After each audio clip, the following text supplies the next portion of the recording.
जय हिंद दोस्तों, welcome to today exam classes. दोस्तों, इस वीडियो में हम लैब असिस्टेंट भर्ती परीक्षा 2022 के लिए राजस्थान के कुछ मोस्ट इंपोर्टेंट क्वेश्चन आंसर याद करने वाले हैं, जो आपके लैब असिस्टेंट के एग्जाम में बार बार रिपीट होने वाली मोस्ट इंपोर्टेंट क्वेश्चन आंसर हैं। अगर दोस्तों आप भी राजस्थान लैब असिस्टेंट भर्ती परीक्षा 2022 की तैयारी कर रहे हैं, तो इस वीडियो को लास्ट तक जरूर देखें और इन सभी मोस्ट इंपोर्टेंट राजस्थान के क्वेश्चन आंसर को जरूर याद करें, क्योंकि दोस्तों ये सभी क्वेश्चन है जो आपके लैब असिस्टेंट भर्ती परीक्षा के नए पाठ्यक्रम पर आधारित हैं। इसलिए इन सभी क्वेश्चनों को आप जरूर याद करें और इस वीडियो को लास्ट तक जरूर देखें। तो चलिए देखते हैं आज का पहला क्वेश्चन। क्वेश्चन है, राजस्थान पुलिस की पहली महिला डीजी कौन बनी है? तो हाल ही में आईपीएस नीना सिंह है जो राजस्थान पुलिस की पहली महिला डीजी बनी है। कौन बनी है?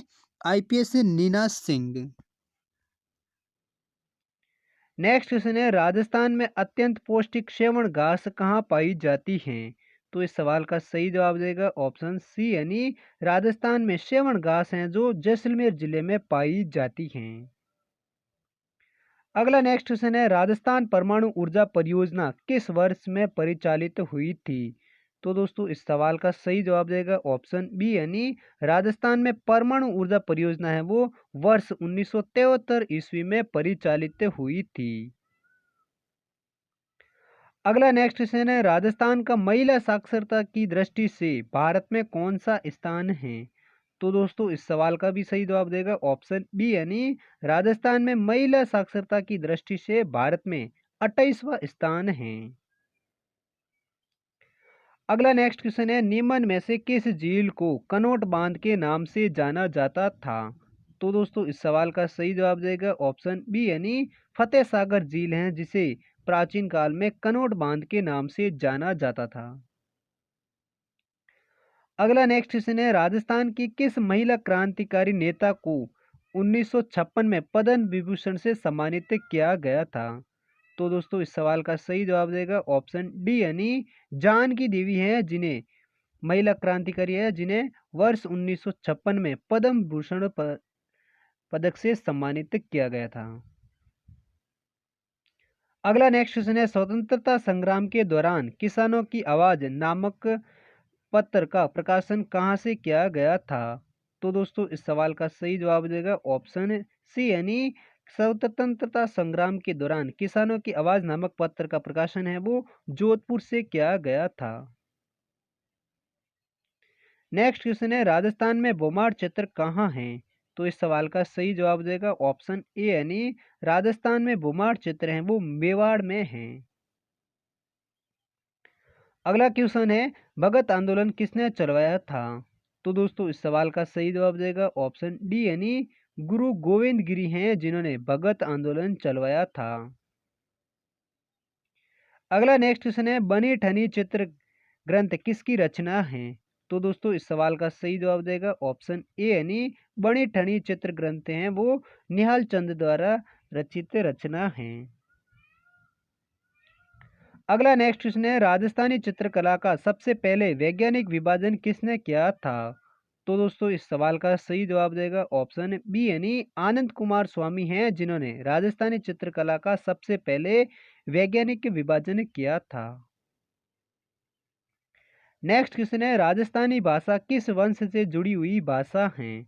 तो इस सवाल का सही जवाब देगा ऑप्शन सी, यानी राजस्थानी भाषा है वो भारतीय आर्य वंश से जुड़ी हुई भाषा है।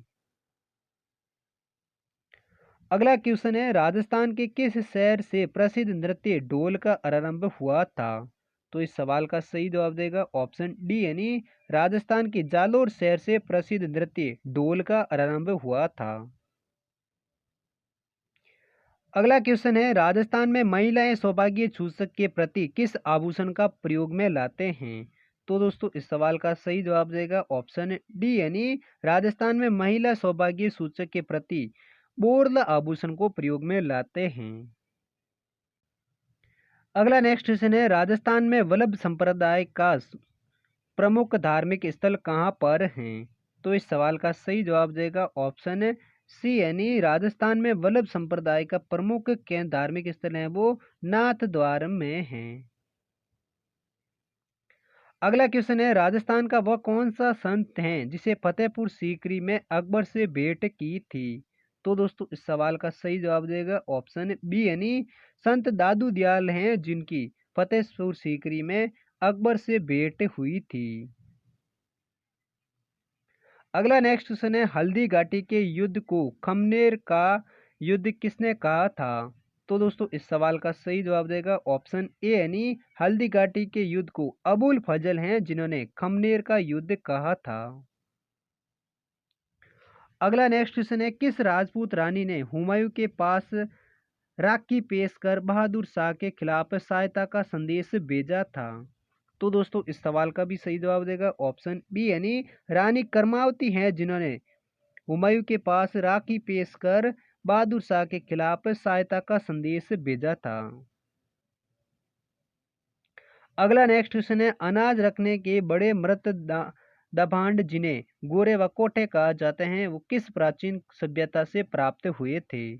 तो दोस्तों इस सवाल का सही जवाब देगा ऑप्शन डी यानी आहड़ सभ्यता से हैं। जो अनाज रखने के बड़े मृत दाभांड हैं, जो गोरे कोठे कहा जाते हैं, वो आहड़ सभ्यता से प्राप्त हुए थे। अगला नेक्स्ट क्वेश्चन है, जोधपुर के घरों में प्राय कौन से रंग से घर दिखाई देते हैं? तो दोस्तों इस सवाल का सही जवाब देगा ऑप्शन डी यानी जोधपुर के घरों में प्राय नीला रंग के घर दिखते हैं। अगला नेक्स्ट क्वेश्चन है, जोधपुर किले में पुस्तक प्रकाश पुस्तकालय की स्थापना किसने की थी? तो दोस्तों इस सवाल का सही जवाब देगा ऑप्शन सी यानी राजा मान सिंह है, जिन्होंने जोधपुर किले में पुस्तक प्रकाश पुस्तकालय की स्थापना की थी। किसने की थी? राजा मान सिंह ने। अगला नेक्स्ट क्वेश्चन है, राज्य के कौन से संभाग में सर्वाधिक संख्या में अनुसूचित जाति निवास करती हैं? तो इस सवाल का सही जवाब देगा ऑप्शन डी यानी जयपुर जिले में या जयपुर संभाग में सर्वाधिक अनुसूचित जनसंख्या की जाति निवास करती हैं। अगला क्वेश्चन है, राज्य में सर्वाधिक आबादी वाला दूसरा शहर कौन सा है? तो दोस्तों इस सवाल का सही जवाब देगा ऑप्शन बी यानी राज्य में सर्वाधिक आबादी वाला दूसरा शहर है वो जोधपुर शहर है, जबकि पहला शहर है वो जयपुर शहर है। सवाल है, राजस्थान की प्रमुख नकदी फसल कौन सी है? तो इस सवाल का सही जवाब हो जाएगा ऑप्शन बी यानी कपास फसल है, जो राजस्थान की प्रमुख नकदी फसल है। कौन सी फसल है जो नकदी फसल है राजस्थान की? कपास फसल।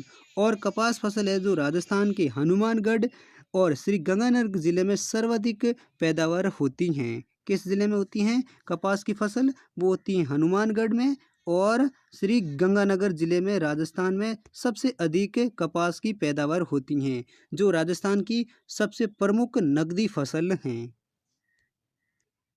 अगला सवाल है, ऊसर भूमि किसे कहते हैं? तो इस सवाल का सही जवाब हो जाएगा ऑप्शन डी यानी खारी एवं लवणीय भूमि होती है, जिसे ऊसर भूमि कहा जाता है। किसे कहते हैं ऊसर भूमि? खारी एवं लवणीय भूमि को ऊसर भूमि कहते हैं। इसी प्रकार अगला सवाल है, राजस्थान का कौन सा शहर भारत का मक्का नाम से प्रसिद्ध है? तो इस सवाल का सही जवाब हो जाएगा ऑप्शन डी यानी राजस्थान का अजमेर शहर है, जो राजस्थान और भारत का मक्का नाम से प्रसिद्ध हैं, क्योंकि राजस्थान के अजमेर जिले में ख्वाजा मोइनुद्दीन की चिश्ता हैं वो स्थित हैं, इसलिए अजमेर शहर को भारत का मक्का या फिर राजस्थान का मक्का शहर कहा जाता है। किस शहर को? अजमेर शहर को। इसी प्रकार अगला सवाल है, रविदास और कबीर किसके शिष्य थे? तो दोस्तों इस सवाल का सही जवाब हो जाएगा ऑप्शन बी यानी रामानंद के शिष्य थे, वो थे रविदास और कबीरदास। कबीरदास और रविदास किसके शिष्य थे? रामानंद के। इसी प्रकार अगला सवाल है, मगरा चक्री अथवा बीकानेरी चोकला कहने वाली नस्लें किसकी नस्लें हैं? तो दोस्तों इस सवाल का सही जवाब हो जाएगा ऑप्शन बी यानी मगरा चक्री अथवा बीकानेरी चोकला नस्लें हैं वो भेड़ की एक प्रकार की नस्लें हैं। किसकी नस्लें हैं? भेड़ की। कौन सी नस्लें? मगरा चक्री और बीकानेरी चोकला, जो एक की भेड़ की नस्लें हैं। अगला सवाल है, निम्न में से किस अनुच्छेद का संबंध पंचायती राज से है? तो इस सवाल का सही जवाब है ऑप्शन ए यानी अनुच्छेद 243 का संबंध है वो पंचायती राज व्यवस्था से है। किस अनुच्छेद का संबंध है? 243 अनुच्छेद का। राजस्थान के किस जिले से अधिकतम जिलों की सीमाएं लगती हैं? तो दोस्तों इस सवाल का सही जवाब है ऑप्शन डी यानी राजस्थान के पाली जिले से हैं जो सबसे अधिकतम 8 जिलों की सीमाएं लगती हैं। कितने जिलों की सीमा लगती हैं पाली के साथ? 8 जिलों के साथ सीमा लगती हैं। और वो जिले कौन कौन से हैं? वो जिले हैं जोधपुर, नागौर, अजमेर, राजसमंद, उदयपुर, चिरई, जालोर और बाड़मेर जिले। ये 8 जिले हैं जिनकी पाली जिले के साथ सबसे अधिक सीमाएं लगती हैं। यानी पाली जिला एकमात्र ऐसा जिला है जिनकी सीमाएं 8 जिलों के साथ लगती हैं। इसी प्रकार अगला दूसरा सवाल है, राजस्थान के दक्षिण में होकर निकलने वाली रेखा कौन सी है? तो दोस्तों इस सवाल का सही जवाब जो है ऑप्शन है सी यानी राजस्थान के दक्षिण में होकर वह गुजरने वाली रेखा है वो कर्क रेखा है। कौन सी रेखा है जो राजस्थान के दक्षिण में होकर निकलने वाली रेखा है? वो है कर्क रेखा। और दोस्तों कर्क रेखा है वो राजस्थान के 2 जिलों से गुजरती हैं। कौन कौन से जिले हैं वो है एक तो डूंगरपुर और दूसरा है बांसवाड़ा। यानी राजस्थान के बांसवाड़ा और डूंगरपुर से होकर गुजरने वाली रेखा कौन सी है? वो है कर्क रेखा। इसी प्रकार अगला तीसरा सवाल है, राजस्थान एकीकरण कार्य का श्रेय किस व्यक्ति को जाता है? तो दोस्तों इस सवाल का सही जवाब हो जाएगा ऑप्शन बी यानी राजस्थान एकीकरण कार्य का श्रेय है वो सरदार वल्लभ भाई पटेल को जाता है। किसको जाता है राजस्थान एकीकरण का श्रेय? वो जाता है सरदार वल्लभ भाई पटेल का। और दोस्तों आपको बता दें कि राजस्थान का एकीकरण है वो पूरा 7 चरणों में संपन्न हुआ था। कितने चरणों में संपन्न हुआ था? 7 चरणों में। जिसके लिए 18 मार्च 1948 से ये पहला चरण शुरू हुआ था जो 1 नवंबर 1956 को ख़त्म हुआ था। कब हुआ था? 1 नवंबर 1956 को है वो राजस्थान का एकीकरण है वो पूर्ण रूप से संपन्न हुआ था। जिसमें कुल समय कितना लगा था? वो लगा था 8 वर्ष 7 माह और 14 दिन का समय लगा था राजस्थान को एकीकरण के करने में। और सबसे ज़्यादा राजस्थान एकीकरण का श्रेय किसे जाता है? वो जाता है सरदार वल्लभ भाई पटेल को। इसी प्रकार अगला तीसरा सवाल है, राजस्थान दिवस कब मनाया जाता है? तो इस सवाल का सही जवाब हो जाएगा ऑप्शन बी यानी 30 मार्च को हर साल राजस्थान दिवस मनाया जाता है। कब मनाया जाता है? 30 मार्च को। क्योंकि 30 मार्च 1949 को राजस्थान की 4 रियासतें जोधपुर, जयपुर, जैसलमेर और बीकानेर रियासतों का विलय होकर वृत्त राजस्थान का निर्माण होता है। कब होता है? 30 मार्च 1949 को। इसलिए अब हर साल 30 मार्च को ही राजस्थान दिवस मनाया जाता है। इसी प्रकार अगला सवाल है, पद्म श्री कृपाल सिंह शेखावत का संबंध किससे है? तो इस सवाल का सही जवाब है ऑप्शन है डी यानी पद्म श्री कृपाल सिंह शेखावत का संबंध है वो जयपुर की ब्लू पॉटरी से है। किससे संबंधित है? कृपाल सिंह शेखावत का ब्लू पॉटरी। और ब्लू पॉटरी वह है जो चीनी बर्तनों के ऊपर चित्रकार किया जाता है जिसे ब्लू पॉटरी कहा जाता है। और कृपाल सिंह शेखावत को पद्मश्री पुरस्कार कब दिया गया था? वो दिया था साल 1974 में। इसी प्रकार अगला छठा सवाल है, राजस्थान के किस दुर्ग में सूफी संत हमीदुद्दीन की दरगाह स्थित है? तो दोस्तों इस सवाल का सही जवाब हो जाएगा ऑप्शन बी यानी गागरोन के किले में सूफी संत हमीदुद्दीन की दरगाह स्थित हैं। कहाँ पर है सूफी संत हमीदुद्दीन की दरगाह स्थित? वो है गागरोन के किले में। और गागरोन का किला है वो राजस्थान के झालावाड़ जिले में है। और ये राजस्थान का एकमात्र ऐसा किला है जो चारों तरफ से पानी से घिरा हुआ किला है जिसे जल दुर्ग के नाम से भी जाना जाता है। किस किले को? गागरोन के किले में। और ये किस जिले में है? वो है झालावाड़ जिले में, जिसमें राजस्थान के सूफी संत हमीदुद्दीन की दरगाह स्थित हैं। अगला सवाल है, सिवाना दुर्ग किस जिले में स्थित हैं? तो इस सवाल का सही जवाब है ऑप्शन ए यानी बाड़मेर जिले में सिवाना दुर्ग स्थित हैं, जिसके निर्माता हैं वीर नारायण पंवार को माना जाता है। कब माना जाता है? वीर नारायण पंवार हैं जो सिवाना दुर्ग के निर्माता माना जाते हैं। और यह भी राजस्थान का एकमात्र ऐसा जिला है जो मारवाड़ की संकटकालीन राजधानी के रूप में प्रसिद्ध रहा था। कौन सा किला? सिवाना दुर्ग, जो किस जिले में है? बाड़मेर जिले में बना हुआ है। अगला सवाल है, पुष्कर मेला किस तिथि को संपन्न होता है? तो इस सवाल का सही जवाब है ऑप्शन ए यानी पुष्कर मेला है वो कार्तिक पूर्णिमा के दिन खत्म होता है। और ये मेला कार्तिक मास की एकादशी से शुरू होता है जो कार्तिक पूर्णिमा के दिन संपन्न होता है। और ये पुष्कर मेला है वो राजस्थान के अजमेर जिले में लगता है। किस जिले में लगता है पुष्कर मेला? अजमेर जिले में। और ये कब शुरू होता है ये पूछे तो दोस्तों, तो ये है मेला है वो कार्तिक मास के एकादशी से शुरू होता है जो कार्तिक पूर्णिमा के दिन संपन्न होता है। इसी प्रकार अगला सवाल है, विश्व में एकमात्र वृक्ष मेला कहाँ लगता है? तो दोस्तों इस सवाल का सही जवाब हो जाएगा ऑप्शन है बी, यानी जोधपुर के खेजड़ली गांव में विश्व का एकमात्र वृक्ष मेला भरता है। और ये अमृता देवी बलिदान के याद में मेला लगता है। कहाँ पर लगता है? जोधपुर के खेजड़ली गांव में। और किसकी याद में लगता है? वो लगता है अमृता देवी के बलिदान की याद में। और ये मेला कब भरता है ये पूछे तो दोस्तों, ये मेला भाद्रपद शुक्ल दशमी को आयोजित होता है। कब होता है? भाद्रपद शुक्ल दशमी को ये मेला आयोजित होता है। कहाँ पर होता है? राजस्थान के जोधपुर जिले के खेजड़ली गांव में होता है। अगला सवाल है, बागड़ी बोली किस जिले में बोली जाती है? तो इस सवाल का सही जवाब हो जाएगा ऑप्शन डी, यानी डूंगरपुर जिले में बागड़ी बोली बोली जाती हैं। किस जिले में बोली जाती है बागड़ी बोली? डूंगरपुर तथा बांसवाड़ा जिले में। इस ऑप्शन में एक ही सवाल ऑप्शन दे रखा था इसलिए डूंगरपुर जिला। अगर दो जिलों का पूछे तो डूंगरपुर और बांसवाड़ा जिले में है वो बागड़ी बोली बोली जाती हैं। अगला सवाल है, मारना कुंभा द्वारा लिखित संगीत ग्रंथ कौन सा है? तो इस सवाल का सही जवाब हो जाएगा ऑप्शन बी, यानी संगीत राज हैं जो मारना कुंभा द्वारा लिखित संगीत ग्रंथ हैं। कौन सा ग्रंथ है मारना कुंभा द्वारा लिखित संगीत ग्रंथ? वो है संगीत राज। अगला सवाल है, संत मावजी का जन्म कहाँ हुआ था? तो इस सवाल का सही जवाब है ऑप्शन सी, यानी डूंगरपुर जिले में संत मावजी का जन्म 1714 ईस्वी में साबला गांव में हुआ था। कहाँ पर हुआ था? साबला गांव में। और कब हुआ था? 1714 ईस्वी में डूंगरपुर में संत मावजी का जन्म हुआ था।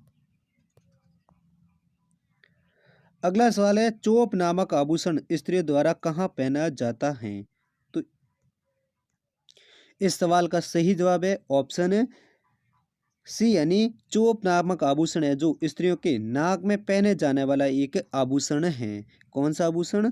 चोप आभूषण, जो कहाँ पर पहना जाता है? स्त्रियों के नाक में पहने जाने वाला आभूषण है।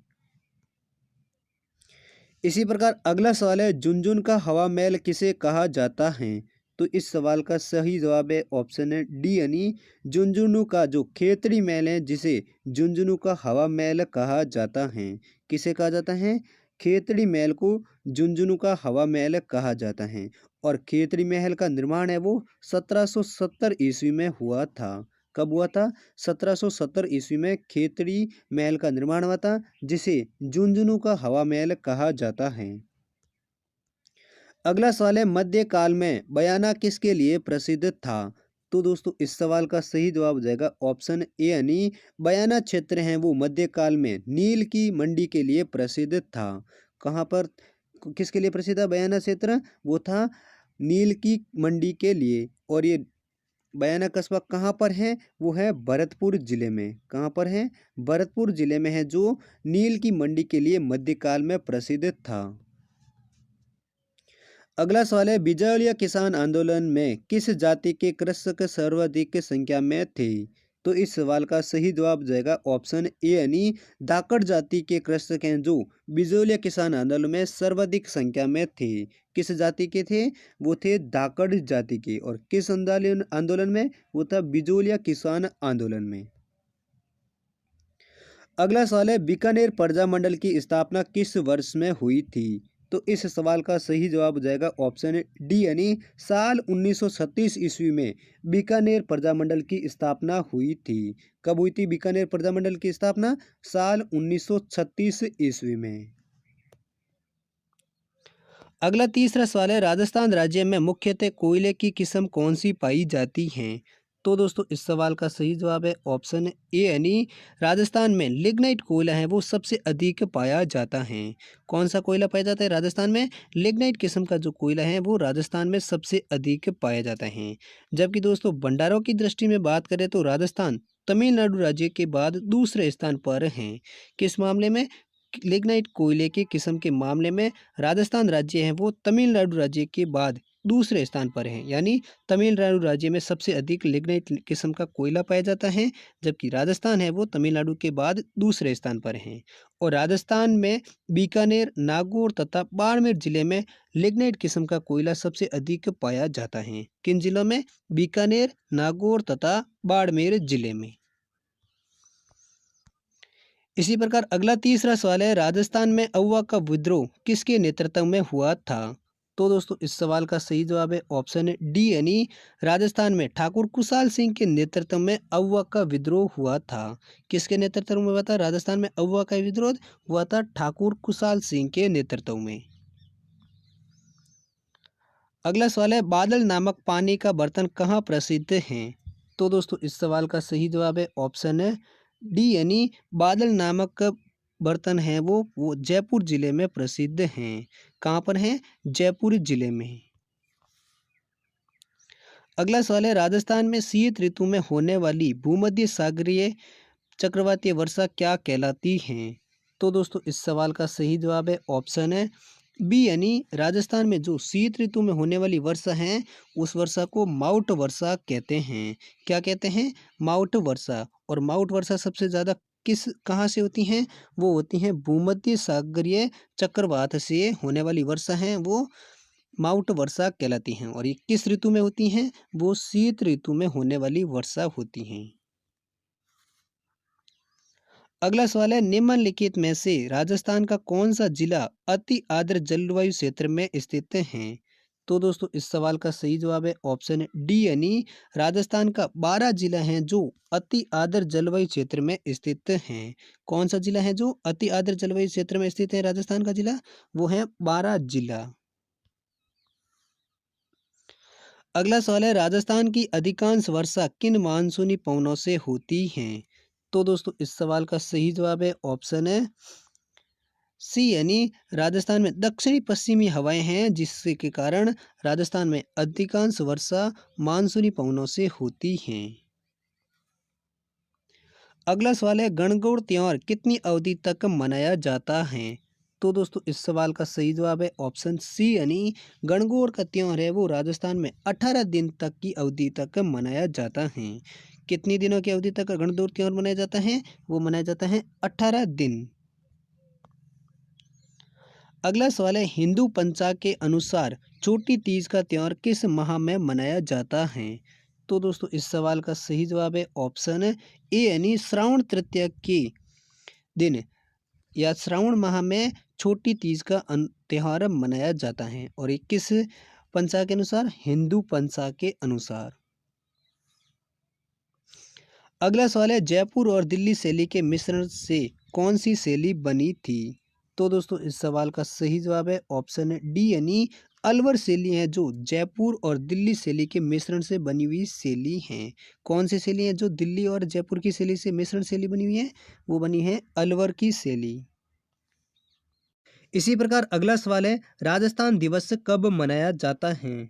तो दोस्तों इस सवाल का सही जवाब जाएगा ऑप्शन ए यानी हर साल 30 मार्च को राजस्थान दिवस मनाया जाता है। कब मनाया जाता है राजस्थान दिवस? 30 मार्च को। क्योंकि 30 मार्च 1949 में जोधपुर, जयपुर, जैसलमेर और बीकानेर रियासतों का विलय होकर वृत्त राजस्थान संघ का गठन हुआ था। कब हुआ था? 30 मार्च 1949 को वृत्त राजस्थान का गठन हुआ था। इसलिए हर साल राजस्थान दिवस 30 मार्च को मनाया जाता है। इसी प्रकार अगला सवाल है, अगला सवाल भी काफ़ी इंपॉर्टेंट सवाल है। और दोस्तों ये सभी सवाल हैं जो काफ़ी इंपॉर्टेंट सवाल है क्योंकि ये बार बार कंपटीशन एग्जाम में रिपीट होने वाले सभी प्रश्न हैं। इसलिए इन सभी सवालों को आप जरूर याद करें और इस वीडियो को भी लाइक जरूर करें। और चैनल पर नए हैं तो चैनल को भी जरूर सब्सक्राइब कर लीजिए क्योंकि दोस्तों आपको हर रोजाना हर हर दिन 25 राजस्थान जीके के वीडियो आपको इस चैनल पर मिलते रहेंगे। इसलिए आप राजस्थान जीके में अपनी पकड़ मजबूत करना चाहते हैं तो इस चैनल को ज़रूर सब्सक्राइब कर लीजिए। तो दोस्तों अगला सवाल है, राजस्थान का एकीकरण कितने चरणों में पूरा हुआ था? तो दोस्तों इस सवाल का सही जवाब हो जाएगा ऑप्शन ए, यानी राजस्थान का एकीकरण है वो 7 चरणों में पूरा हुआ था। कितने चरणों में हुआ था राजस्थान का एकीकरण पूरा? 7 चरणों में। और अंतिम चरण है वो 1 नवंबर 1956 को खत्म हुआ था। कब हुआ था? 1 नवंबर 1956 को। अगला सवाल है, मत्स्य संघ का राजस्थान में विलय कब किया गया था? तो दोस्तों इस सवाल का सही जवाब हो जाएगा ऑप्शन डी, यानी मत्स्य संघ का विलय है वो राजस्थान में 1949 ईस्वी में किया गया था। कब किया गया था? 1949 ईस्वी में मत्स्य संघ का राजस्थान में विलय किया गया था। अगला सवाल है, विश्व का एकमात्र वृक्ष मेला कहाँ लगता है? तो दोस्तों इस सवाल का सही जवाब जाएगा ऑप्शन ए, यानी राजस्थान के जोधपुर जिले के खेजड़ली गांव में विश्व का एकमात्र वृक्ष मेला लगता है। कहाँ पर लगता है? जोधपुर के खेजड़ली गांव में, जो अमृता देवी के बलिदान में हर साल भाद्रपद शुक्ला दशमी को वृक्ष मेला भरा जाता है, जो विश्व का एकमात्र वृक्ष मेला कहा जाता है। अगला सवाल है, राजस्थान के किस मेले को आदिवासियों का कुंभ मेला कहा जाता है? तो दोस्तों इस सवाल का सही जवाब जाएगा ऑप्शन सी, यानी बेणेश्वर मेला है जिसे राजस्थान का आदिवासियों का कुंभ मेला कहा जाता है। किस मेले को? बेणेश्वर मेला, जो राजस्थान के डूंगरपुर जिले में आयोजित होता है, जिसे आदिवासियों का कुंभ मेला कहा जाता है। अगला सवाल है, राजस्थान के किस किले में विजय स्तंभ स्थित हैं? तो दोस्तों इस सवाल का सही जवाब जाएगा ऑप्शन सी, यानी राजस्थान के चित्तौड़गढ़ के किले में विजय स्तंभ स्थित हैं।